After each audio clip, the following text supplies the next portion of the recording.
Dito sa Papa Dudut Stories, ikaw ay hindi nag-iisa.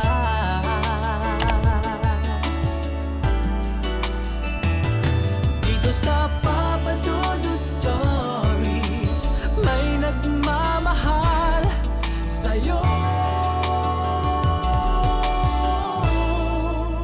Papa Dudut Stories, Papa Dudut Stories. Dear Papa Dudut, sa lahat po ng mga nakatutok ngayon, huwag pong kalimutan mag-like, mag-share at mag-subscribe. Maraming salamat po sa inyong lahat.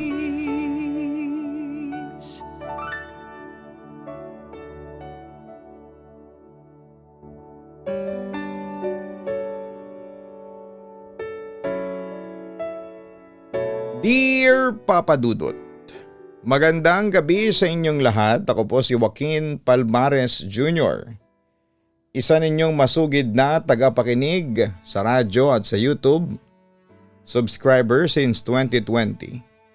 Dito ko ngayon nakabase sa Tumana, Marikina pero tubong Subic, Zambales ako.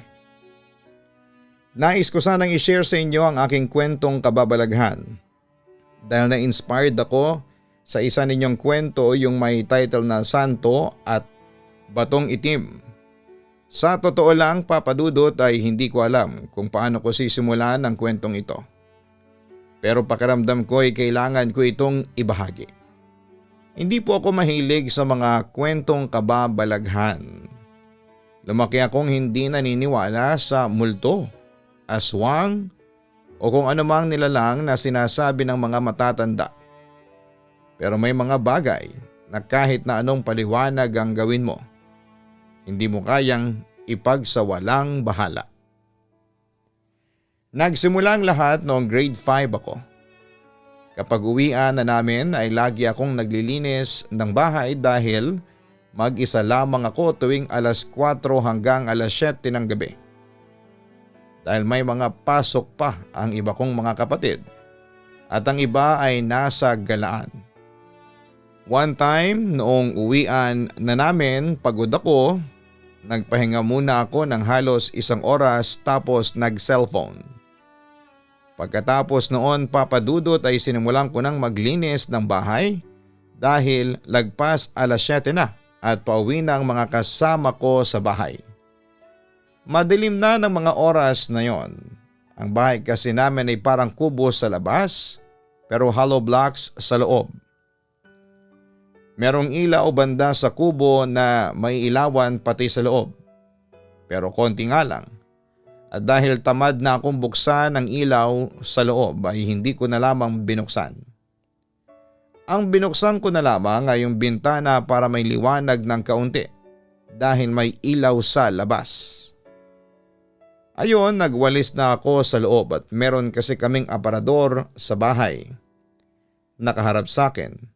At habang nagwawalis ako ay napalingon ako sa aparador dahil meron itong salamin. Minamasid ko ito dahil parang may nararamdaman akong kakaiba. At yung habang nagwawalis ako ay napalingon ako bigla sa aparador. At parang merong biglang sumulpot na lalaking nakaputing barong. Alam kong hindi ako namamalikmata dahil kitang-kita sa salamin. Noong una ay natulala ako ng 5 minuto dahil sa kilabot at takot. At bigla akong sumigaw at tumakbo palabas.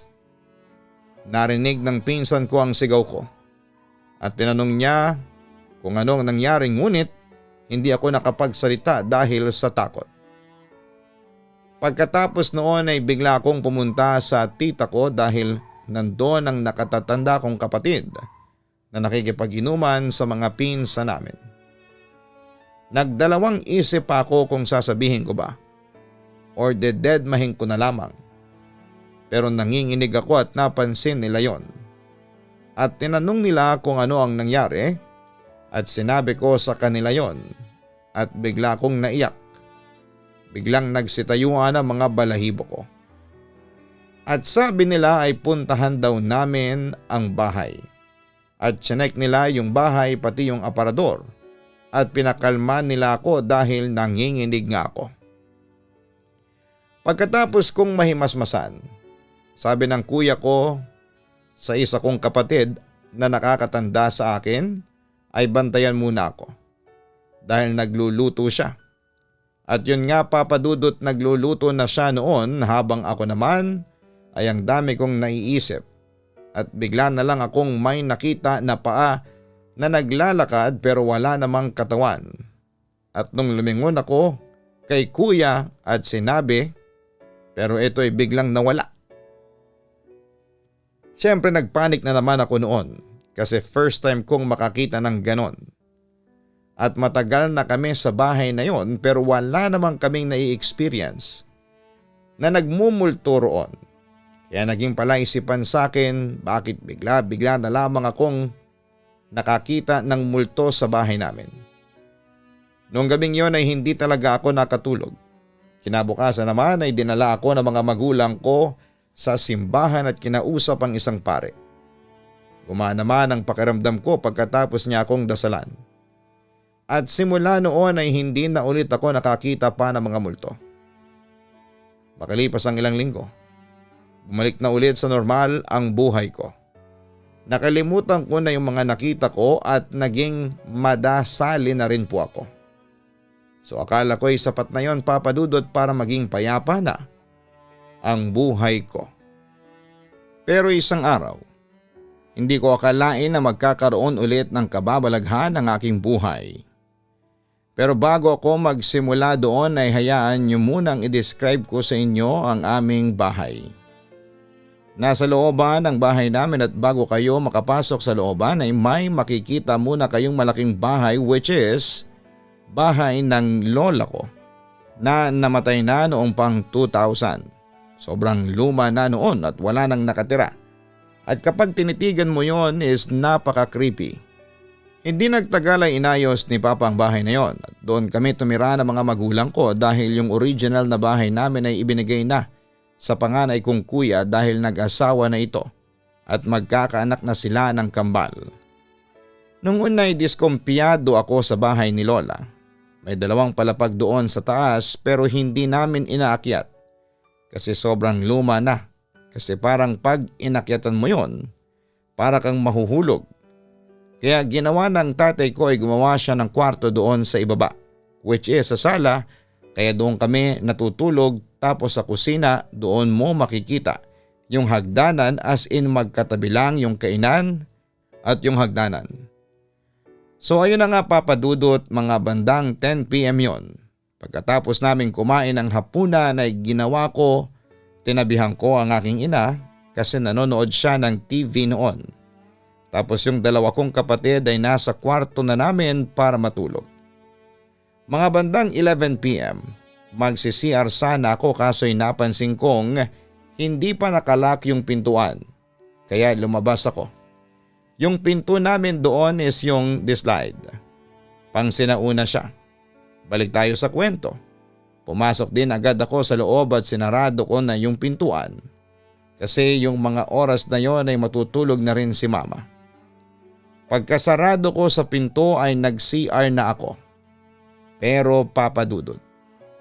Paglabas ko ng CR ay nakita kong parang may anino doon sa may taas. At dahil nga sa curiosity ay ginawa kong umakyat doon. Kasi akala ko ay may nakapasok. Pag-akyat ko ay bumungad sa akin yung damitan ng lola ko na may salaming malaki at sobrang dilim pa. Kinilabutan ako. Bababa na sana ako nang muli akong mapalingon sa salamin at doon ay may nakita akong malaking tao na maitim tapos ay nakayuko lang siya. Sa sobrang takot ko ay hindi na ako nakagalaw doon sa kinakatayuan ko.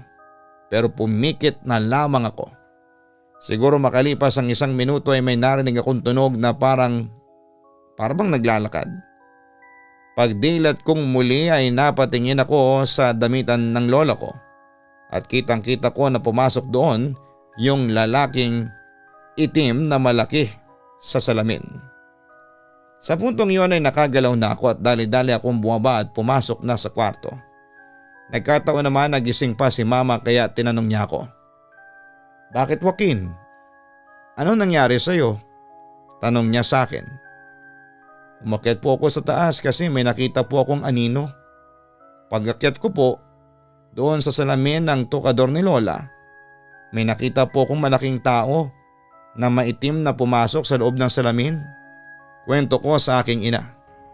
Nakita ko namang nagbuntong hininga si mama. Pagkatapos ay nagsalita siya. Guni-guni mo lang yon. Matulog ka na. Basta kahit na ano pa ang makita mo doon sa taas, huwag ka nang umakyat. Baka maaksidente ka pa dahil dyan sa kakulitan mo.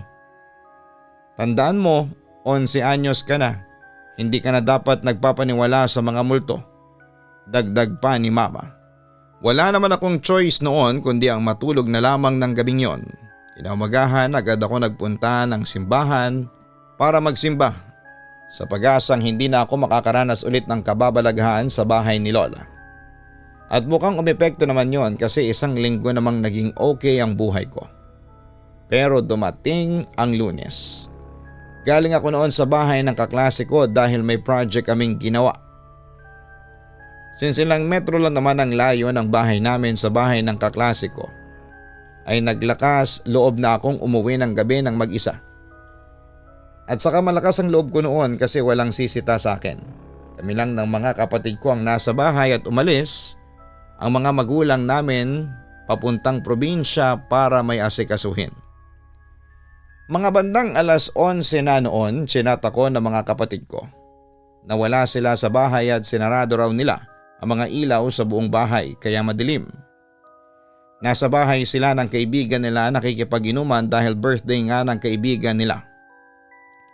At tulad nga ng nakasanayan, naglakad ako sa tahimik naming kalsada. Sanay na ako sa katahimikan ng ganitong oras, ang marahang huni ng kuliglig, ang malamig na simoy ng hangin, at ang mga ilaw ng poste na nagbibigay ng mahihinang anino sa daan. Pero sa gabing yon, may kung anong bumabagabag sa akin. Hindi ko alam kung bakit pero pakiramdam ko ay may sumusunod sa akin. Pagdating ko sa bahay, napansin kong bukas ang ilaw sa sala. Kinabahan ako. Sabi ng mga kapatid ko ay pinatay nila lahat ng ilaw. Kilala ko ang mga kuya ko kasi sila ang nagbabayad ng ilaw at tubig namin at nagtitipid sila. Kaya hindi sila nagsasayang ng kuryente.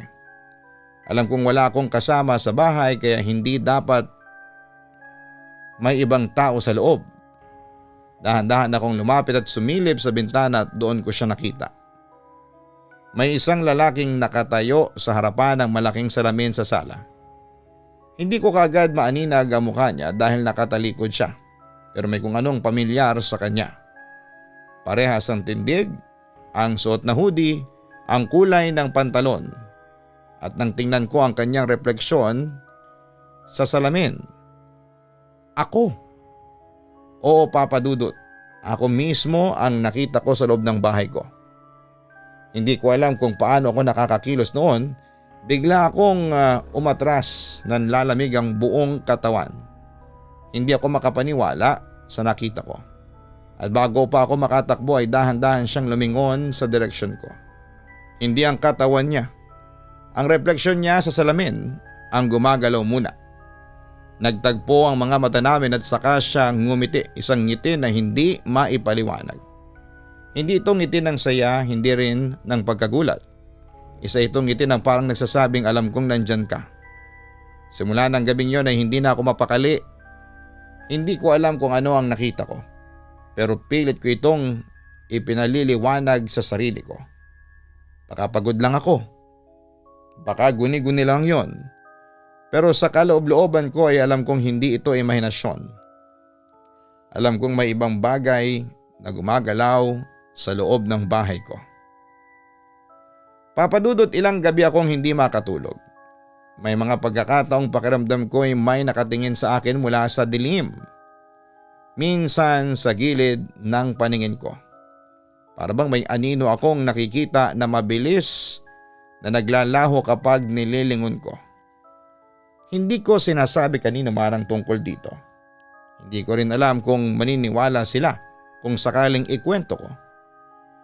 Makalipas nga ang ilang araw habang naliligo ako ay may narinig akong kaluskos sa labas ng banyo. Napahinto ako. Hindi naman mahangin sa loob ng bahay kaya imposibleng may gumalaw na kung ano. Pinakiramdaman ko ang paligid at saka ko narinig ang mabagal na tunog ng mga yabag. May taong nakatayo sa labas ng pintuan. Dahan-dahan akong sumilip sa maliit na siwang ng pinto. Doon sa ilalim ng mahihinang ilaw sa pasilyo ay nakita ko siya. Ako, ang doppelganger ko. Nakatayo lamang siya roon nakaharap sa pinto ng banyo. Hindi siya gumagalaw pero ramdam kong alam niyang gising ako. Alam niyang nakikinig ako. At saka siya kumatok 3 beses. Mabagal, mabigat at halos hindi ako makahinga sa takot. Pinilit kong pigilan ang sarili kong magsalita pero bago pa ako makakilos ay narinig ko ang boses niya. Joaquin, hindi ito boses ng ibang tao, boses ko ito. Simula noong gabing yon ay alam kong hindi na ako nag-iisa sa bahay. Kahit saan ako lumingon, kahit na anong gawin ko ay naroon siya. Sa tuwing didilim ang paligid ay nararamdaman kong may presensya siyang nagmamasid sa akin. Hindi ko na rin nagawang tumingin ng diretsyo sa salamin. Minsan sa isang iglap lang. Nahuhuli ko siyang nakatayo sa hindi kalayuan. Palaging nakatingin sa akin at ang kinakatakutan ko. Minsan sa tuwing tumitingin ako sa salamin, hindi agad gumagalaw ang refleksyon ko. Minsan nakangiti ito. At hindi ako ang may kontrol hanggang sa tuluyang nawala na ako sa realidad. Wala akong kalam-alam na yun na pala ang simula ng bangungot ko. Sinapian ako ng gabing yon at hindi ko alam kung anong nangyari kasi nag-blackout ako. Wala akong matandaan, basta pagkagising ko na lang ay nasa ospital ako puno ng pasa at sugat ang buo kong katawan. Nakapaligid sa akin ay yung mga magulang at kapatid kong umiiyak at nag-aalala sa akin. Naroon din ang isang pare na sa tingin ko ay sugatan din pero nakakabangon na ito. Joaquin, 1 linggo kang sinapian ng dyablo. Sabi agad sa akin ni mama. Buti na lang at nagtagumpay si Monsignor Franco. Natalunin yung sumanib sa katawan mo. Dagdag pa niya. Naguluhan naman ako sa aking narinig. Magsasalita pa sana ako pero hindi ako makapagsalita. Para kasing masakit ang lalamunan ko. Kaya nanlumo lamang ako noon. Hindi ako makapaniwala na 1 linggo na agad ang lumipas at sa 7 araw na yon, pinahirapan pala ng demonyo ang katawang lupa ko. Akala ko papadudod ay hindi na mauulit yon pero nagkamali ako dahil makalipas ang 3 gabi. Muli na naman akong nakaranas ng matinding bangungot. 7:00 pa lang ng gabi noon nang nilagnat ako. Nakahiga ako noon katabi si mama dahil sabi niya ay babantayan niya ako. Pero siya pa itong unang nakatulog. Minulat ko yung mata ko then in blurry vision ay nakita ko ang doppelganger ko na nakatayo sa pintuan. Inaaya niya ako na umakyat kami sa itaas sa salamin ni Lola dahil dadalhin daw niya ako sa kanyang mundo. Sabi ko na lamang ay hindi po pwede kasi may sakit ako. Pagkatapos noon ay sinubukan kong matulog ulit. What happened next was very scary. Nagising ako na nakahiga na ako sa lumang kama ni Lola sa 2nd floor. Dahil may suot akong relo noon ay sinilip ko yon 3:00 na ng madaling araw. Gulong-gulo na ako. Hindi ko alam na paano ako nakarating doon. Agad naman akong buwaba at tiyempong lumabas naman sa kwarto si mama at agad niyang binuksan ang ilaw sa sala. Anong ginagawa mo sa itaas, Joaquin? Tanong ni mama sa akin. Hindi ko po alam. Nagising na lang po ako na nandun ako sa kwarto ni Lola. Ang sabi ko naman. Tinanong ako ni mama ng mga personal na info para ma-confirm na nasa ulirat ako. But in just a few seconds, nakita ko ulit yung kamukha ko na nakatayo sa hagdan na nililisik ang mga mata. Hanggang sa naramdaman ko na lamang na parang siya ang nasa loob ng katawan ko. Then, poof, hindi ko na alam ang nangyari. Pero sabi ng mga kapatid at mga magulang ko ay nanlilisik daw ang mata ko at nagsasalita ng kung ano-ano. Pero mabilis naman daw nawala yung sumanib sa akin pagkatapos nilang banggitin ang pangalan ni Heso Kristo. Kinabukasan, nag-start na yung hallucinations ko at visions. Every time papadudot na nakikita ko sa salamin yung lalaking kamukha ko na galit ay sumasakit yung tiyan ko. Na as in namimilipit ako. Another day muli ko nakita ang lalaki sa salamin ng CR namin na parang bumubulong. Maya-maya ay sumakit na ang tiyan ko to the point na halos kahit wala akong kuko, yung mga daliri ko ay bumabakat sa pader sa sobrang kalmot ko. Inilapit nila ako sa ibang mga albularyo at muling napayapa ako. Akala nga namin ay tapos na. Pero makalipas lamang ng 2 araw ay nag-decide ang mga kuya ko na itali ang paa ko sa paa nila in case na may mangyari o maglakad ako bandang 2 AM ay naramdaman ko na may humihila sa buhok ko. Nagising na ang lahat at nagpanik hanggang sa ginunting na nila yung buhok ko. Takot na takot ako that time, gusto ko nang sumuko at mamatay na lamang. A day after ay nagising na lamang ako na hindi ako makapagsalita. Ang akala ko ay sore throat lang, mamayang kaunti habang nanananghalian kami ay bigla na lamang nagdilim ang paningin ko. Di ko na alam ang mga sumunod na mga nangyari. Pero kwento ng mga witnesses ay sinubukan ko daw patayin ang pamilya ko. That time ay hinang-hina na ako to the point na halos sumuko na ako. Buti na lamang at nagpatawag ulit si Papa ng paring exorcist. Although nasa kabilang bayan pa ito but they insist to paid for his transport fare kahit mahal para lamang gumaling ako. Then the exorcism start. Tinalian nila ako at sinimulang tanungin at takot na takot ako. At ayon sa kanila ay may mga lumalabas daw sa bibig ko na ibang mga boses. Hindi nyo na siya makukuha. Akin lang si Joaquin. Tapos noon ay nawala na ulit ako sa ulirat. Sabi ng mga nakakita ay nilagyan daw ako ng palito ng posporo sa bawat pagitan ng daliri sa paa at kamay. Saka ito pilit na pinagdidikit para daw ito masakta ng elementong nasa loob ng katawan ko. Pagkatapos daw noon ay binuhusan daw ako ng holy water sa bumbunan at umusok daw ako. Pagkatapos noon ay tumahimik na raw ang paligid at nakita daw nila na may lumabas na itim na usok sa katawan ko na parang nagmamadaling lumabas ng bahay. After that day ay gumaling na ako pero simula nang mangyari sa akin yon ay hindi na ako naging normal na tao. Nabuksan ang third eye ko pero I insist to live normal. Sa ngayon ay okay na po ako, may sarili na rin po akong pamilya at dito na kami nakatira sa Tumana sa Marikina.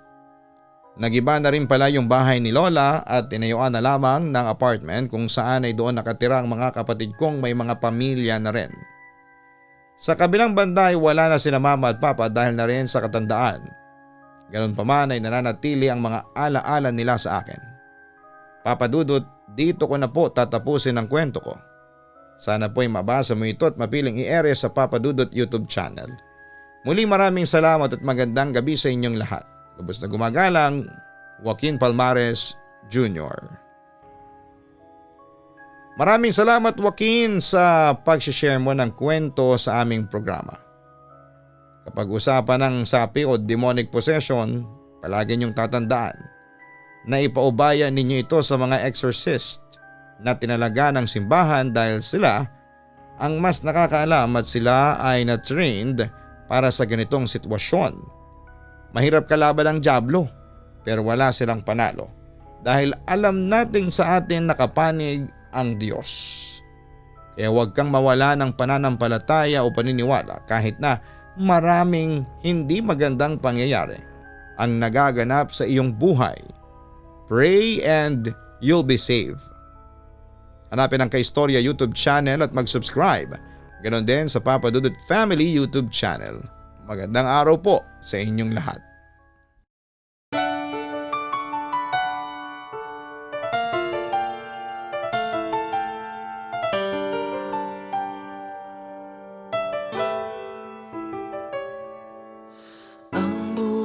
ay mahiwaga,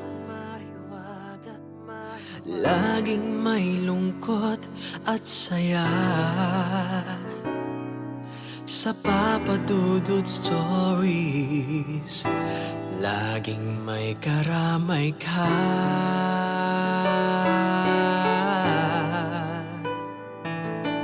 Mga problemang kay bigat, dito ay pakikinggan ka. Sa Papa Dudut Stories, kami ay iyong kasama. Dito sa Papa Dudut Stories, ikaw ay hindi nag-iisa.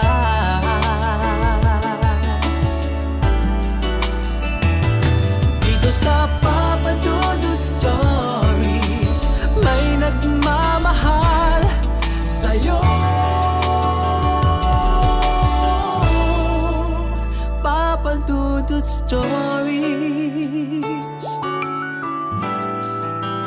Papa Dudut Stories, Papa Dudut Stories.